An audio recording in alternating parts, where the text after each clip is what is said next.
आपण पाहत आहात लोकधारा मराठी न्यूज, आवाज जनतेच्या हक्कासाठी।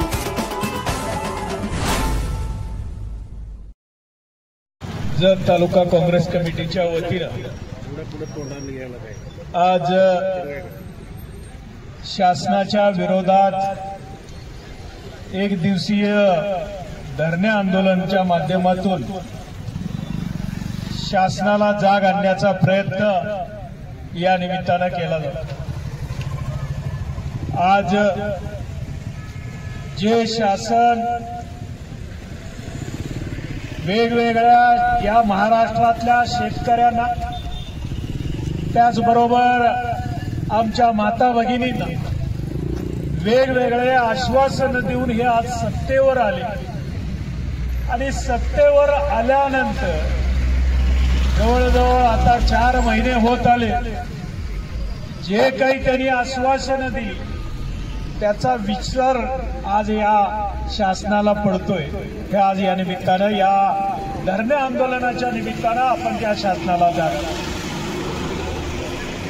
आज महाराष्ट्रातली परिस्थिती जर बघितली तर एकीकडे सत्तेवर येत असताना वेगवेगळ्या खोट्या आश्वासनाच्या माध्यमातून सत्तेवर यायचं आणि सत्तेवर आल्यानंतर या आश्वासनांचा विसर पडावा, हेच खरं तर सगळ्यात महाराष्ट्रातल्या जनतेची ही केलेली चेष्टा आहे। आज कृषी विभागाच्या माध्यमातून जर बघायला गेलं तर एकीकडं महाराष्ट्रात त्याचबरोबर देशात आपण म्हणतो की भारत हा कृषीप्रधान देश आहे आणि या कृषीप्रधान देशाच्या ज्या शेतकऱ्याच्या समस्या आहेत त्या कुठेही सोडवताना आपल्याला हे शासन कुठेही दिसत नाही।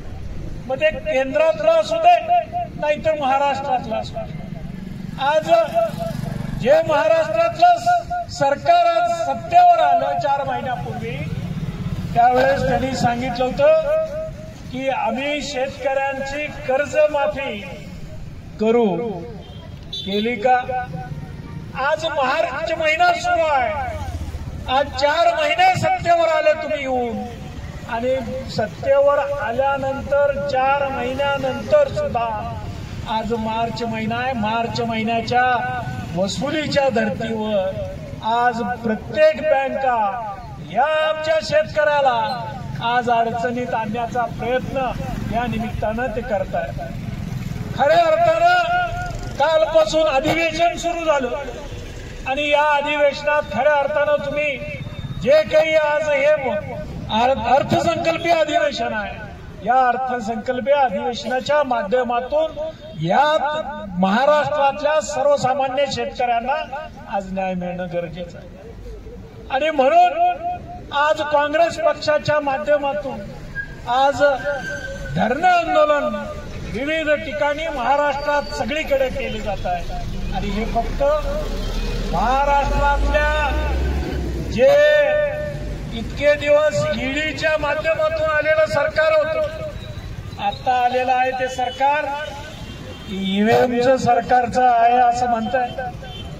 पण आज जे सत्तेवर आले खरं तर कुठंतरी म्हणजे एकीकडं गेल्या 2.5 वर्षाच्या माध्यमातून जे काही सत्ता बदल झाली ते सत्तेवर येत असताना वेगवेगळ्या पद्धतीनं आज बऱ्याच वक्त्याने या ठिकाणी आमच्या सावकारांनी सांगितलं की त्यांनी ईडीची भीती दाखवून ज्यांनी आज महाराष्ट्रात नव्हे तर देशात वेगवेगळ्या पद्धतीचे भ्रष्टाचार करून आज हे सत्तेवर आले। आणि सत्तेवर आल्यानंतर जे भ्रष्ट लोक आहेत त्यांच्यावर कारवाई करायच्या ऐवजी त्यांच्या सोबत आज हे खुर्ची लावून बसतायत आपण बघितलं। आणि मग महाराष्ट्रातल्या या सर्वसामान्य शेतकऱ्याच्या ज्या काही अडीअडचणी आहेत त्यांना विसर पडलेला आहे। आणि मग आज महाराष्ट्र राज्यातील जी काही कायदा सुव्यवस्थेची अवस्था आहे ती आज गेली 2 महिने आपण वेगवेगळ्या पद्धतीनं ते संतोष देशमुखांच्या हत्येचा असू दे, आज जालन्यामध्ये भोकरदनमध्ये झालेल्या आमच्या धनगर समाजातल्या बोराडे, काय नाव त्याचं, कैलास बोराडे म्हणजे महाराष्ट्रातली कायदा सुव्यवस्था किती जागृत आहे हे या निमित्तानं आपल्याला आणखीन एकदा दिसते. त्या कैलास बोराडेला तरी म्हणजे विवस्त्र करून जे गरम सळ्या आज त्यांना ते गरम करून आज त्यांना ते वेगवेगळ्या पद्धतीनं चटके दिले जातात.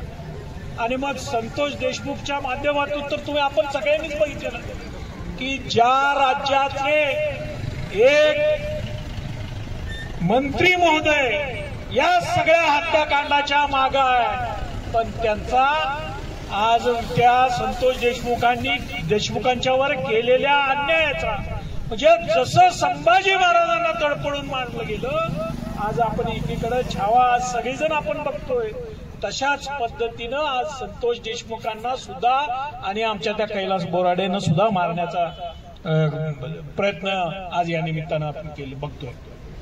आणि मग अशा परिस्थितीत या महाराष्ट्रात जी कायदा सुव्यवस्था आहे ती कायदा सुव्यवस्था एकीकडं केंद्रातल्या जे केंद्रीय मंत्री त्यांच्या मुलांना त्यांच्या मुलीची छेडछाड काढली जाते आणि त्याचा सुद्धा आज या निमित्तानं या काँग्रेस पक्षाच्या माध्यमातून मी आज या निमित्तानं निषेध करतो. आणि त्याचबरोबर आपल्या जत तालुक्यातली जी काही जिवंत म्हणजे 4 वर्षाच्या मुलीवर एका नराधमानं अत्याचार करावा आणि परत तिला मारून टाकावं ही परिस्थिती आज या महाराष्ट्रातल्या कायदा सुव्यवस्थेच्या माध्यमातून. म्हणून म्हणतो की मगाशी आमच्या बिराजदार साहेबांनी मांडलं होतं की खऱ्या अर्थानं ही नैतिक जबाबदारी स्वीकारून एक तर अर्थमंत्र्यांनी त्याचबरोबर या सगळ्याच मुख्यमंत्र्यांनी त्याच्यानंतर जे काही आमचे मुख्यमंत्री आहेत त्यांनी या निमित्तानं राजीनामा देणं गरजेचं आहे.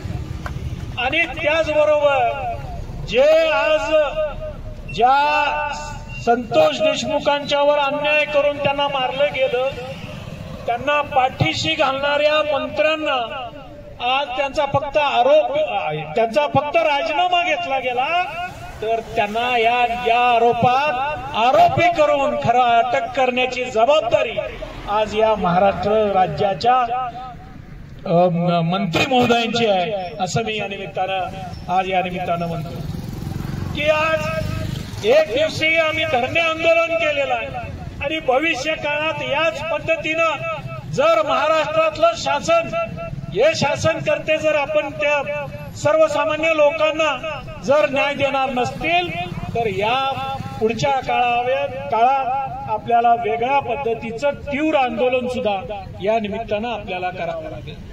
आज जत तालुका हा कायमस्वरूपी दुष्काळी तालुका म्हणून ओळखला जातो, जो तालुका 100% महाराष्ट्रात जे अवर्षणग्रस्त तालुके आहेत त्यात गणला जातो. या तालुक्याला ज्या पद्धतीनं महाविकास आघाडीची सत्ता असताना या तालुक्यातल्या शेतकऱ्यांच्या समस्या सोडवण्यासाठी त्यांच्या शेतीला पाणी मिळण्यासाठी जवळजवळ आपण 8 ते 9 महिने. लोकधारा मराठी न्यूजला लाईक करा, शेअर करा आणि सबस्क्राईब करा.